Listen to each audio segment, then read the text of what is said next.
아멘.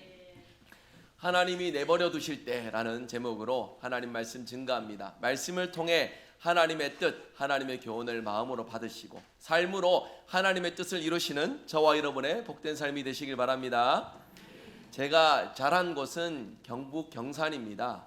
이제 초등학교, 중학교, 고등학교를 다 경산에서 나왔고요. 지금도 부모님은 경산에서 지내고 계시는데 저희 부모님이 경산 외곽에 작은 밭 하나가 있으십니다. 거기에 소일거리도 이제 하시고 무도 심고 배추도 심고 고추도 심고 옥수수도 심고 고구마도 심고 제철에 이제 수확할 만한 그런 수확물들 얻으시면서 소소하게 그렇게 소일거리로 농사 지으며 즐겁게 그렇게 지내십니다. 그런데 자식 입장에서는 이해가 되면서도 안타까운 부분이 있습니다. 무엇이냐면 밭에서 매는 그 배추든지요, 고구마든지요, 대파든지요. 요즘에 워낙 물가가 비싸니까 이렇게 수확해서 얻는 것들 참 귀하지 않습니까? 농사에서 수확하는 일들은 좋은 일입니다. 그런데 늘 말씀하실 때 이렇게 얘기하세요. 야, 이게 얼마인 줄 아나고? 저 마트 가봐라. 이거 한 단 얼마 하는 줄 아냐? 하면서 그렇게 얘기하시면서 그 본인이 이제 농사일 하시는 것에 대해서 합당한 일이다 싶은 그런 말씀들을 하시는데 자식 입장에서는 이렇습니다. 그거 사 먹는 돈이나 그것 때문에 병원 가셔서 50견에 무릎에 허리에 그거 진료 보시는 돈이나 그렇게 차이가 안 나는 것 같은데 차라리 그냥 마트 가서 그냥 이렇게 사 드시고 병원 안 가시고 그랬으면 좋겠다 싶은 그런 마음을 가져봅니다. 맥락을 좀 이해하셨으면 좋겠습니다. 돈의 문제가 아니라 자식이 부모님이 건강이 막 약하신데 50견 때문에 팔도 안 올라가시는데 밤매러 가셔야 된다고 하고 이런 얘기를 하면은 참 마음이 편치 않지 않겠습니까? 제가 저희 집에 두 형제 중에 막내입니다. 막내같이 생겼는지 모르겠습니다. 그렇다 보니까 아들만 둘이 있으니 집의 분위기가 삭막합니다. 그렇다 보니까 본의 아니게 딸처럼 나름대로 좀 사근사근해 보려고 노력을 하는데 이런 상황에는 사근사근한 말이 안 나오질 않아요. 왜 또 밭에 가시냐고 막 이제 이런 속상한 마음들이 여과 없이 나오곤 합니다. 그런데 이제 어른들 관점에서는 또 그게 그렇지 않은가 봅니다. 꼭 이런 주제에 이 말씀들을 더 하세요. 야야, 동네 사람들이 밭에 비어 있으면은 얼마나 뭐라 하는 줄 아냐고 게으르다고 하면서 그 얘기를 하는데 아니 그 사람들 이야기가 뭐가 그렇게 중요하다고 이런 생각이 들지만은 또 우리 어른들 기준에서는 그게 그렇지 않은가 봅니다. 만약 여러분 저희 부모님이 그 밭을 그대로 내버려 두시면 어떻게 될까요? 당장에야 큰일이 있겠습니까? 그런데 한 1년 정도만 지나고 나서 그 밭에 가보면은 말 그대로 가관일 겁니다. 그렇지요? 거기서 자란 온갖 잡초들이 무성하게 우거져 있을 것이고 그래서 온 밭 가득히 정체도 모를 이상한 많은 잡초들로 인해서 우거져서 사람이 들어갈 수도 없는 쓸모없는 그런 밭이 되어버릴 것입니다. 1년 정도만 관리를 안 해도 그렇게 될 것이 자명한 일입니다. 여러분, 하나님께서 범죄한 우리 인생을 그대로 내버려 두시면 어떻게 되겠습니까? 하물며 밭도 그렇게 내버려 두면은 엉망진창이 되어버리는데 우리의 인생을 하나님께서 그렇게 내버려 두시면 우리 역시도 온갖 죄악의 잡초가 무성한 그런 쓸모없는 다시금 회생할 수 없는 그러한 처지까지 떨어지지 않겠습니까? 오늘 말씀이 바로 이런 부분을 우리에게 교훈해 주고 있는 말씀입니다. 28절 가운데 부분 보시면요. 상실한 마음대로 내버려 두사. 하나님이 타락한 사람을 내버려 두실 때에 어떻게 되어주는지 분명하게 보여주는 대목입니다. 내버려 두신다는 말이요, 여러분. 이 로마서 1장의 문맥에서 24절, 26절 그리고 오늘 본문에 3번이나 반복해서 등장을 합니다. 문맥 안에서 단어가 반복된다는 건 중요한 의미를 가지고 있다는 것이죠. 오늘 말씀을 통해서 저는 하나님께서 사람들을 내버려 두신 그 이유와 그리고 내버려 두심의 결과가 무엇인지 말씀을 통해 살펴보고자 합니다. 그래서 우리의 자세에 대해서 우리는 어떻게 살아가야 될 것인지 우리는 어떻게 해야 될 것인지 오늘 말씀을 비추어 우리의 삶에 말씀을 통해 결단하고 그 은혜를 이루는 복된 삶을 누리는 저와 여러분의 귀한 믿음의 삶이 되시기를 바랍니다. 말씀을 통해 3가지 생각해 봅니다. 먼저 생각할 것은 왜 하나님께서 사람들을 타락한 마음에 내버려 두셨는가 하는 것입니다. 내버려 두심의 원인이 무엇인가 하는 것이에요. 28절 첫 부분을 한번 보시면요. 첫 부분 말씀 한번 띄워주시죠. 표시된 부분 우리 한번 같이 읽어보겠습니다. 또한 그들이 마음에 하나님 두기를 싫어하매. 그렇습니다. 마음에 하나님 두기를 싫어한다라고 말씀합니다. 사람은 타락했음에도 불구하고 인간 본성으로 그리고 자연 만물을 통하여 하나님을 알만한 것이 그 속에 있다라고 이렇게 말했습니다. 칼빈이 쓴 기독교 강요에 인간은 범사의 종교심을 가진 존재다라고 기록되어 있어요. 그러니까 정확하게 어떤 존재인지는 우리의 힘으로는 알 수 없지만 무언가 우리를 초월한 절대자가 있을 것이다라는 것을 우리가 따로 누군가 가르쳐 주지 않아도 우리의 생각으로 우리의 마음으로 알고 있다라는 것을 나타내는 것입니다. 어느 정도 하나님의 능력과 신성을 우리가 조금은 알 수 있다라는 것이에요.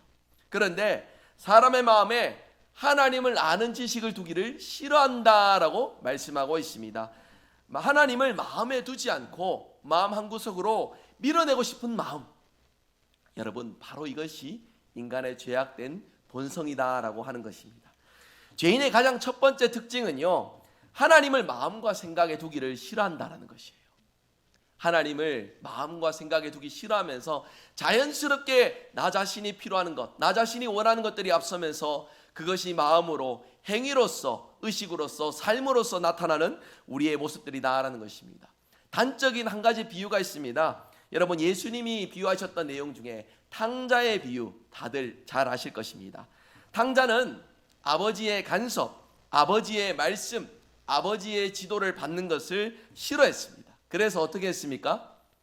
아직 살아있는 아버지에게 유산을 달라고 하면서 그래서 자기가 상속받을 재산을 들고 먼 나라로 떠났습니다. 두 가지 마음이 공존하는 것이죠. 내 마음대로 하고 싶다는 것, 그리고 내 욕심대로 살아가고 싶다는 것. 그것에 아버지의 그 어떤 간섭도 지도도 받고 싶지 않다는 것, 내 필요를 위한 욕심과 간섭받지 않고 싶은 욕심이 공존한 그러한 내용이라는 것입니다. 여러분, 이 비유를 보며 저는 이런 생각을 해보았습니다. 아버지 하나님 없이 살고 싶은 마음, 아버지 하나님을 떠나서 살고 싶은 그 마음이 바로 범죄한 인간의 속성이라는 것입니다. 여러분, 질문 드려봅니다. 여러분은 어떤 사람입니까? 우리는 어떤 존재입니까? 여러분 마음에 하나님을 모시기를, 하나님 두기를 기뻐하며 그렇게 살아가고 계십니까? 아니면은 그러한 내용들을 잘 알고 있음에도 불구하고 여전히 자기를 우리 마음의 중심에 두면서 내 판단과 내 뜻을 앞세우며 그렇게 살아가고 있습니까? 여러분, 죄에 대해서 우리가 생각을 할 때에요, 우리가 행위로서 내가 죄를 지었다, 짓지 않았다, 이런 이분법적인 의미들로서만 생각할 것이 아니라요, 여러분 마음에 먼저 하나님을 두기를 기뻐하시는지에 대해서 반드시 질문하시고 현재 자기 모습을 돌아보실 수 있어야 됩니다. 우리가 행위로서 죄를 짓지 않는다 해서 무결한 것이 아닙니다. 정결한 것이 아닙니다. 마음에 하나님 두기를 기뻐하며 우리의 생각에 하나님 모시기를 기뻐하는 그런 마음이 없다면 여러분, 우리의 생각, 우리의 마음은 죄로 인해 얼룩져 있다라는 것을 반드시 기억하셨으면 좋겠습니다. 마음에 하나님을 거부하는 그 일에서 죄악이 시작되며 지옥의 문을 열게 되는 것입니다. 하나님을 영접한 마음에서, 하나님을 마음에 모신 그 마음에서 복음이 시작되고 은혜를 누릴 수 있으며 천국을 경험한다라는 사실을 반드시 기억하실 수 있기를 바랍니다. 야고보 사도는 이렇게 말씀합니다. 하나님을 가까이 하라, 그리하면 너희를 가까이 하시리라 말씀하였습니다. 구약에서도 언급됩니다. 시편 73편의 시편 기자는 하나님을 가까이 함이 내게 복이라 이렇게 말씀하였습니다. 한번 따라서 해볼까요? 하나님을 가까이 함이 내게 복이라. 여러분 믿으십니까? 그러므로 늘 하나님을 가까이 하고 하나님을 마음에 모시고 살아가는 저와 여러분이 될 수 있기를 바랍니다. 사람이 하나님을 싫어할 때 하나님은 사람을 내버려 둔다 말씀합니다. 그렇다면 오늘 말씀 두 번째입니다. 하나님이 우리를 내버려 두신 그 결과가 무엇일까요? 하나님의 내버려 두심의 결과, 한마디로 말하면 28절 끝부분에 있습니다. 상실한 마음대로 내버려 두사 합당하지 못한 일을 하게 하셨으니, 합당하지 못한 일을 하게 하셨다라고 말씀하고 있어요. 해서는 안 된 일을 하게 하신다라는 것입니다. 온갖 죄악을 범하게 된다라는 것이에요. 여러분, 사람이 마음에 하나님을 두지 않으면은 도덕적으로도 윤리적으로도 타락하게 되어집니다. 하나님이 없다는 사람들은 그 생활이 점차 갈수록 부패하고 악을 행하게 되며 마음속에 있는 교만으로 이웃을 사랑하지 못하고 정죄하고 미워하는 일들을 비일비재하게 이루어간다라는 것입니다. 여러분, 모든 죄가 어디에서 옵니까? 하나님에 대한 불신앙, 그리고 또 불경건에서 시작된다라는 것이에요. 불경건이 무엇입니까? 하나님을 섬기지 않는 것입니다. 그럼 불의는 무엇입니까? 여러 가지 세상에서 저지르는 죄악입니다. 여러분, 불경건과 불의는 뗄래야 뗄 수가 없습니다. 반드시 연결됩니다. 하나님을 섬기지 않는 일에서 불의가 시작이 됩니다. 불의한 모습으로 살아갈 수밖에 없는 것이 연약한 인간이라는 것입니다. 그렇게 여러분, 세상에 저지르는 모든 죄악, 모든 불의가 어디서 나오는지를 분명히 기억하셔야 됩니다. 불경건에서 나옵니다. 하나님을 섬기지 않는 일에서 시작된다는 것을 우리가 분명히 기억해야 됩니다. 간단하게 말하면 이렇습니다. 위로 하나님과의 관계가 잘못되면은요, 인간 상호 간의 옆으로의 그 관계들도 온전해질 수 없다라는 것이에요. 하나님과의 관계를 제대로 누리는 것이 이 땅 가운데서 의롭고 경건하게 살아가는 비결이라는 것을 로마서 말씀이 우리에게 분명히 확증해 주고 있습니다. 여러분, 하나님이 사람을 내버려 두실 때에 사람은 합당하지 못한 일들을 하게 된다 했습니다. 구체적으로 어떤 내용입니까? 29절부터 쭉 설명이 되어 있습니다. 29절부터 31절에 기록되어 있는데요, 천천히 한 단락씩 살펴보겠습니다. 먼저 29절 첫 번째 줄에 있는 내용 봅니다. 불의, 추악, 탐욕, 악의가 가득한 자요. 여러분, 불의가 무엇입니까? 인간 사회에서 저지르는 모든 범죄들을 말하는 것이죠. 추악이 무엇입니까? 악을 행하는 행동을 뜻하는 것입니다. 탐욕이 무엇입니까? 만족을 모르고 계속해서 채워가고 싶은 인간의 욕심이죠. 악의는 무엇입니까? 말 그대로 악한 의도입니다. 앞에 나오는 추악이 외부적인 것이란다면은 그 뒤로부터 나오는 모든 내용들은 내부적인 것, 인간의 마음에서 우러나는 것들이지요. 여러분, 이상의 네 가지는 주로 인간의 내면적인 성품에 의하여서 벌어지는 죄악들을 말씀하고 있는 것입니다. 두 번째로 가득한 것이 있습니다. 둘째 줄 보시면요, 시기와 살인과 분쟁과 사기와 악독이 가득하다 이렇게 말씀합니다. 이 다섯 가지는 우리가 너무나도 의미를 잘 아는 것들입니다. 간단하게 정의하면 주로 타인과의 관계에서 생겨나는 죄들을 말하는 것이지요. 누군가를 미워하는 것이 행위로 나타나는 죄들을 말하는 것입니다. 마지막 세 번째 부분이요, 29절 끝머리에 수군수군하는 자요에서부터 31절까지 이어지는 내용인데요, 수군수군하는 자, 수군수군이 여러분 무엇입니까? 근거 없이 남에 대해서 비방하고 남의 존엄성을 헐뜯는 그런 말들을 뜻하는 것이겠지요. 소문을 내어서 남을 비방하는 행위들을 나타내는 것입니다. 이어지는 것 내용이 무엇입니까? 30절 한번 띄워주시겠어요? 비방하는 내용이 나옵니다. 말 그대로 남을 중상하고 험담하는 것이지요. 어떤 사람에 대해서 나쁜 말을 하는 행동들을 말하는 것입니다. 그 다음에 나오는 것이 하나님께서 미워하시는 자요라고 되어 있습니다. 원문 그대로 직역하면 여러분 의미가 좀 더 분명해집니다. 하나님을 미워하는 자요. 하나님께서 미워하시는 자요는 하나님이 누구를 미워하시는 뜻으로서 이제 읽혀질 수 있으나 원문의 의미는 하나님을 미워하는 자, 하나님을 미워하는 자라고 분명히 정의를 해두고 있습니다. 교만하는 자, 자랑하는 자, 능욕하는 자, 남을 함부로 대하고 무례하게 대하는 일들을 말합니다. 그리고 교만, 자랑은 무엇입니까? 능욕하는 자와 더불어서 다른 사람에 대하여서 그 교만한 마음에서 비롯된 죄악들을 행하는 모습들인 것이죠. 여러분, 사람이 교만하게 되면 어떻게 됩니까? 먼저 자기에 대해서는 어떻게 되겠습니까? 자기에 대해서는 자랑하는 모습들을 가지게 됩니다. 그리고 남에 대해서는 어떻게 할까요? 교만하게 되면 남을 멸시하게 됩니다. 그래서 결과적으로 어떻게 됩니까? 능욕하게 된다라는 것이죠. 그래서 능욕과 교만과 자랑은 서로 함께 연결지어서 생각할 수 있는 죄의 문제들이라는 것입니다. 그 다음에 나오는 것이 악을 도모하는 자, 부모를 거역하는 자가 나옵니다. 그리고 31절에 우매한 자, 배악하는 자, 무정한 자, 무자비한 자, 네 가지가 나오고 있습니다. 이 네 가지 헬라어에 보면 부정접두어가 다 붙어 있습니다. 부정접두어, 그러니까 뭐뭐 하지 않는다라는 뜻이 함께 이제 더해져 있는 것이에요. 우매한 자가 무엇이냐? 남을 이해하지 못하는 자를 뜻하는 것입니다. 배약하는 자, 약속을 어기는 자를 뜻하는 것입니다. 이랬다 저랬다 입장을 자기의 상황에 맞게 다르게 취하는 그런 경우들을 뜻하는 것이죠. 무정한 자, 친절함이 없는 사람을 뜻합니다. 무자비한 자, 동정도, 불쌍히 여김도 없는 그런 마음의 태도를 말씀하는 것입니다. 여러분, 방금 살펴본 이 세 번째 부분 잘 생각해 보시면은요, 결국에는요, 가정과 그리고 교회 공동체, 여러분이 마주하시는 삶의 자리에서 일어날 수 있는 죄악의 문제들을 뜻하는 내용들입니다. 여러분, 오늘 읽으셨던 29절에서 31절까지의 이 기록된 범죄의 수가 몇 개인지 혹시 아시겠습니까? 범죄의 수가 21개입니다.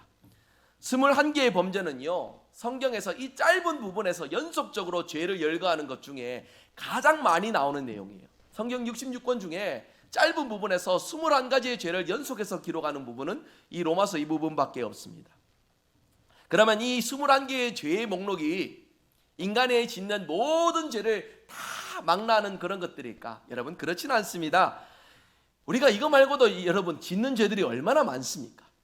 그러나 본문에 나오는 죄들이 바로 인간의 죄를 대표하는 죄가 된다는 것을 상징적으로 교훈하고 있다는 것을 우리가 생각한다면, 이 21가지의 죄를 통하여서 얼마나 많은 죄들이 또 파생되고 만들어질 수 있는지, 그리고 우리의 인간의 생활과 우리의 가정과 삶의 자리에 얼마나 밀접하게 있는지를 우리가 잘 알 수 있습니다. 여러분, 질문 드려봅니다. 방금 열거했던 21가지의 이 죄 중에 해당 사항 없으신 분 계세요? 한 번도 이런 일들을 범하지 않았다, 자신 있게 말씀하실 수 있는 분 있으십니까? 그런 사람은 아무도 없다라는 것이에요. 아무리 사람이 선하고 깨끗하고 행실이 발라도 오늘 열거했던 이 21가지 중에 최소한 몇 가지는 그 삶 가운데 죄의 흔적으로 남아있다라는 것입니다. 이 21가지의 죄의 목록은 모든 사람이 하나님 앞에 죄인이다라는 것을 상징적으로 말씀하는 것입니다. 여러분, 여기에서 끝이 아니에요. 32절 보시면은요, 32절은 우리 한번 다 같이 읽어볼까요? 32절 같이 읽습니다. 그들이 이 같은 일을 행하는 자는 사형에 해당한다고 하나님께서 정하심을 알고도 자기들만 행할 뿐 아니라 또한 그런 일을 행하는 자들을 옳다 하느니라. 아멘. 여러분, 타락한 인간, 죄인인 인간이라 할지라도 기본적인 도덕성, 기본적인 양심은 그 마음에 남아 있습니다. 어느 것이 악한 일인지, 어느 것이 선한 일인지 충분히 분별할 수 있다라는 것이에요. 이것이 하나님 앞에 벌받을 죄고 하나님 앞에 책망받을 일이다, 그래서 죽을 만한 일이다라는 것을 알면서도, 그런 것을 알매도 불구하고 어떻게 한다라고 말씀합니까? 32절 가운데 잘 보시니까요, 화면 한번 다시 띄워주시죠. 색깔 표시되어 있는 부분입니다. 알고도 자기들만 행할 뿐만이 아니라 또한 그런 일을 행하는 자들 보고 옳다고 한다라고 이렇게 말씀을 합니다. 알고도 자기들이 행한다 하였습니다. 자신이 행하는 모든 불경건, 불의, 악하고 죽음에 해당되는 그 죄가 너무나도 비참한 죄인 줄을 알고서도 그러한 행위를 멀리하지 않은 채 계속 그 행위에 머물러 있다라는 것이에요. 뿐만 아닙니다. 자기뿐만이 아니라 세상의 그런 죄악되는 흐름들을 동조하고 지지해주고 오히려 다른 이들에게 부추긴다라고 성경은 말씀하고 있어요. 여러분, 이런 인간의 모습이 직접적으로 우리의 삶에 잘 드러나지 않을지라도요, 우리가 그런 모습들이 없을지라도요, 세상의 모습을 잘 떠올려 보시면 세상에 이런 모습들이 너무나도 가득합니다. 여러분, 문화는 그 시대의 얼굴과도 같습니다. 많은 사람들이 좋아하는 문화적인 요소는요, 많은 사람들이 그 시대 속에 좋아할 만한 이유가 있으니까 좋아하는 것이에요. 여러분, TV를 보시고 영화를 보시면은요, 거기 속에 얼마나 많은 죄악을 부추기는 요소들이 즐비한지 모릅니다. 하나님을 기준으로 세상의 문화를 발견해 보시고 살펴보실 때에 그러한 죄악된 단면들을 우리가 확인하고 점검해 볼 수 있어야 됩니다. 세상의 문화라는 이름으로 부추기는 그 죄악의 많은 흐름들, 성경에 위배되는 신념과 태도와 문화라는 이름으로, 자기 가치라는 이름으로 이런 것들을 조장하고 부추기는 이런 이름들이 얼마나 많은지 모릅니다. 여러분, 단적인 예를 들어봅니다. 드라마 한번 보시면은요, 거기에 나오는 상황 설정이 어떻습니까? 물질 만능주의. 돈만 있으면 뭐든지 다 할 수 있다는 것을 TV에서도 부추기고 있습니다. 그래서 사람들로 하여금 한탕주의, 물질 만능주의에 더 미혹되게 그렇게 유혹하고 있습니다. 하나님의 말씀에 어긋남에도, 양심에 어긋남에도 상관없이 그저 자기가 얻을 것들이 있다면 그것을 위해 달려가는 것이 인생의 지혜이고 우리가 누려야 될 영역인 것처럼 포장해서 선동해주고 있습니다. 여러분 뿐만이 아닙니다. 요즘에 TV 보시면요, 정상적인 가정이 없습니다. 불륜에, 그리고 또 그 가정 가운데 수많은 어떤 아픔과 분열에 이러한 극단적인 단면들이 많이 등장하고 있습니다. 여러분 한번 기억을 떠올려 보십시오. TV에 보시는 드라마에 온화하고 정상적인 가정이 몇이나 있습니까? 다들 어떤 이제 아픔이나 내용들이나 해서 이런 부분들을 부추기고 이러한 아픔의 단면들이 마치 우리의 일상인 것처럼 그렇게 호도하고 있다는 것이에요. 아닙니다.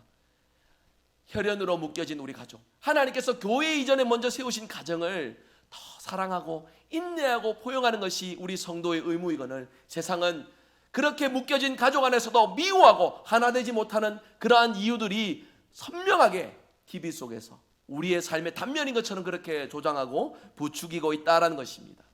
간단하게 말해서 그렇습니다. 사람들로 하여금 이런 부분들 그래도 괜찮구나 싶은 그러한 의식들을 제공해 준다라는 것이에요. 여러분, 그렇기 때문에 우리 성도는요, 이 땅 가운데 살아가지만 하나님께 속한 자들임을 기억하며 분별하실 수 있어야 됩니다. 세상에 발딛고 살아가지만 세상 것을 누리지만은 그 속에서 무엇이 옳은지 무엇이 그른지 하나님의 말씀을 기준으로 분별하며 살아갈 수 있어야 되겠습니다. 시편 36편 9절의 말씀인데요, 우리 한번 화면 보시며 같이 읽도록 하겠습니다. 함께 읽습니다. 진실로 생명의 원천이 주께 있사오니 주의 빛 안에서 우리가 빛을 보리이다. 아멘. 참 귀한 말씀입니다. 여러분, 이 말씀처럼 세상의 죄악된 문화들 속에서 그러한 흐름들 속에서 우리가 살아가지만 그것을 있는 그대로 그냥 받아들이는 것이 아니라 하나님의 말씀의 잣대로 빛으로 그런 것들을 분별할 수 있는 지혜를 가질 수 있어야 되겠습니다.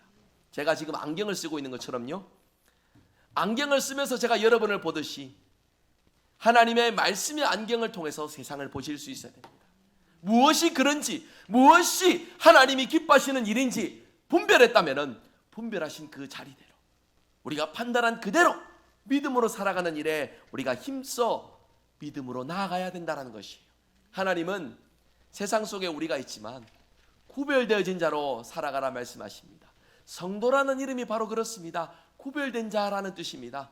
저와 여러분, 구별된 삶을 위해 거룩한 이들로 부름받았음을 믿으시길 바랍니다. 그리하여서 악을 행치도 말고 인정하지도 않고 분별하고 지혜롭게 하나님의 뜻을 이루며 살아가시는 저와 여러분의 복된 삶이 되시기를 바랍니다. 하나님의 내버려 두심을 받고 수많은 죄를 범하면서 죽어 마땅한 인간에 대해서 우리가 함께 생각을 해보았습니다.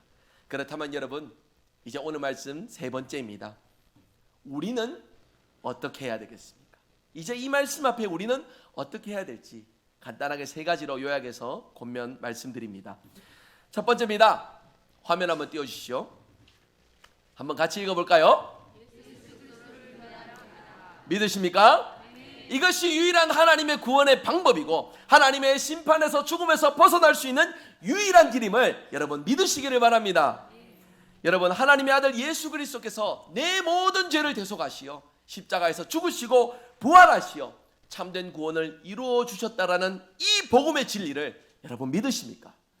교회에 오셨다고 해서요, 이 자리에 앉아 계신다 해서 이 사실을 모두 다 믿는다 말하지만 복음의 실제를 경험하고 누리는 일에는 우리 모두가 그렇지 못할 수도 있다는 것을 항상 염두에 두셔야 돼요.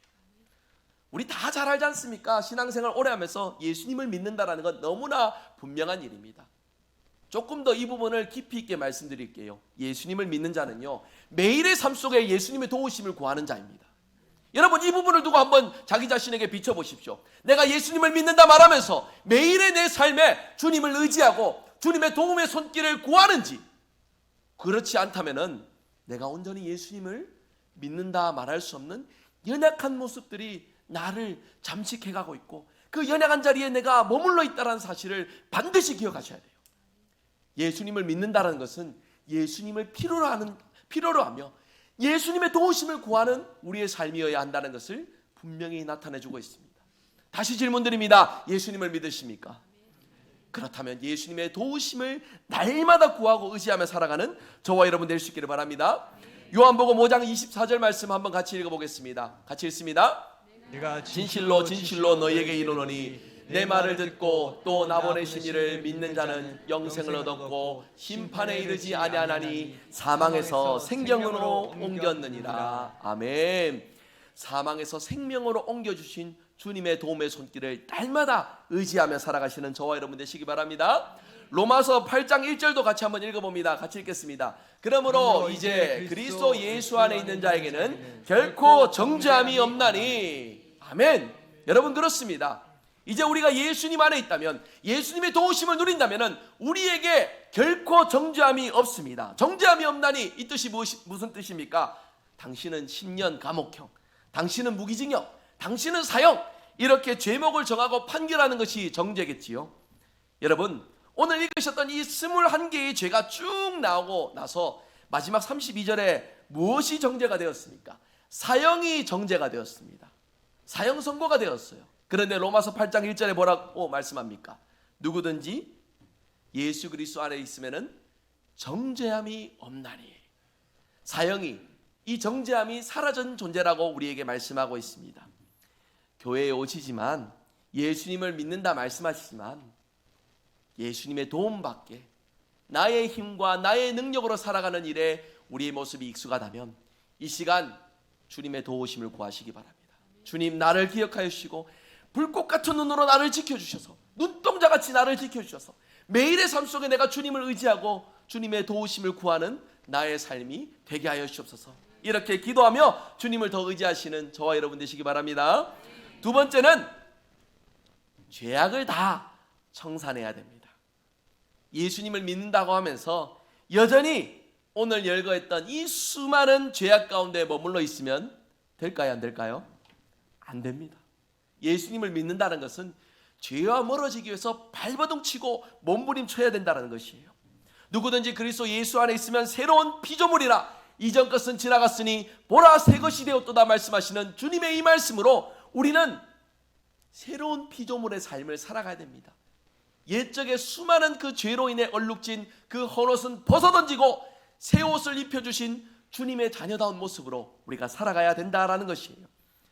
말씀에 기록된 이런 죄, 이런 죄악의 문제들이 아직까지도 우리의 삶을 붙들고 있다면 여러분 주 예수 그리스도의 이름으로 모든 죄를 다 청산해내시고 이겨내시기를 주님의 이름으로 축복합니다.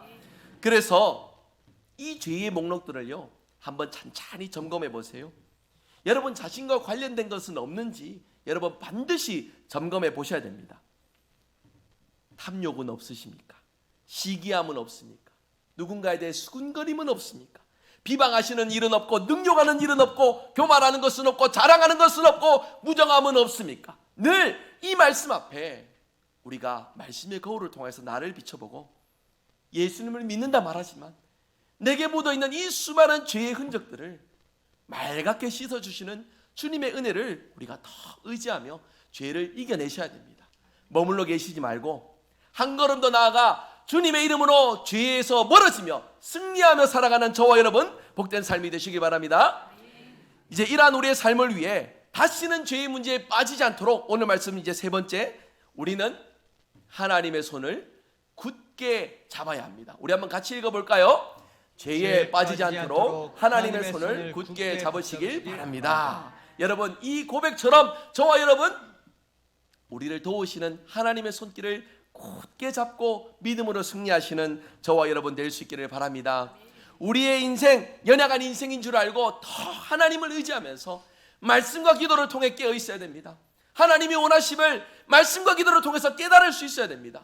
설교자의 설교를 통하여 나의 기도와 내가 말씀을 읽는 것들을 통하여서 하나님이 오늘 내게 무엇을 요구하시는지 늘 하나님 앞에 서서 우리의 자신의 모습을 비춰보고 하나님의 도우심의 손길을 통하여 믿음으로 인내하고 승리하여 죄의 모든 문제에서 자유케 되는 저와 여러분의 복된 삶이 되시기 바랍니다. 말씀 맺겠습니다. 여러분, 하나님이 내버려 두시는 비참한 인생이 아니라 마음으로 늘 하나님을 생각하고 우리의 마음의 자리에 늘 하나님을 모시며 하나님의 도우심을 구하는 저와 여러분의 삶이 되어야 한다는 것이에요.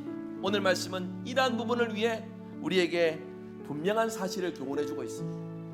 무엇을 교훈하느냐? 이 사실을 진정으로 모르느냐 질문하는 것이에요. 여러분, 우리가 이 사실 모릅니까? 다 잘 알고 계시잖아요. 하나님이 이 사실을 통해서 우리에게 강조하시는 것은 아는 것에 머물러 있는 것과 믿고 삶으로 지키는 것이 얼마나 큰 차이가 있는지를 이 로마서 말씀을 통해 우리에게 교훈하고 계시다는 거예요. 여러분, 언제건 어느 순간이건 우리의 믿음에 자신하지 마시고 늘 예수님의 도우심을 구하는 저와 여러분의 믿음의 삶이 되시길 바랍니다. 겸손한 자에게 우리의 연약함을 깨닫게 하여 주시고 도움의 손길, 권능의 손길을 우리 하나님께서 친히 허락하여 주십니다. 하나님이 내버려 두시는 불행한 인생이 아니라 연약함 중에도 늘 하나님이 도우시고 함께 하시는 복된 인생으로 저와 여러분 살아가서 우리를 통해 나타내시는 하나님의 크신 은혜와 권능을 깊이 맛보고 누리시는 우리 모든 성도들 되시기를 주 예수 그리스도의 이름으로 축복합니다. 아멘. 우리 함께 찬양할까요? 우리 박수치며 기쁨으로 찬양하겠습니다. 죄에서 자유를 얻게 함은 보혈의 능력, 주의 보혈. 죄에서 자유를 얻게 함은 보혈의 능력, 주의 보혈. 시험을 이기고 승리하니 참 놀라운 능력이로다. 주의 보혈, 주의 보혈 능력이 있도다. 주의 피 믿으로 주의 보혈 그 어린 양의 매우 귀중한 피로다. 육체의 정욕을 이긴 힘은 보혈의 능력, 주의 보혈. 정결한 마음을 얻게 하니 참 놀라운 능력이로다. 주의 보혈 능력이 있도다.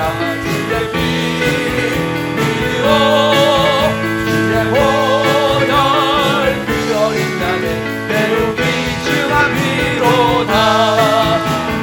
눈보다 더 길게 밝히는 것 보혈의 능력, 주의 보혈. 부정한 모든 것 밝히시니 참 놀라운 능력이로다. 아멘. 주의 보혈 능력이 있도다. 주의 피 믿으로 주의 보혈 그 어린 양의 매우 귀중한 피로다. 주의 복음을 전하고 보혈의 능력, 주의 보혈. 날마다 나에게 찬송 주니 참 놀라운 능력이로다. 주의 보혈 능력이로다. 주의 피 믿으로 주의 보혈 그 어린 양의 매우 귀. 우리 두 손 들고 함께 고백합니다. 주의 보혈, 주의 보혈 능력이 있도다. 주의 피 믿으로 주의 보혈 그 어린 양의 매우 피. 한 번 더 고백합니다. 주의 보혈 능력이 있도다. 주의 보혈 능력이 있도다. 주의 피 믿으로 주의 보혈 그 어린 양의 매우 귀중한 피로다. 우리 말씀 기억하며 합심하여 함께 기도하겠습니다.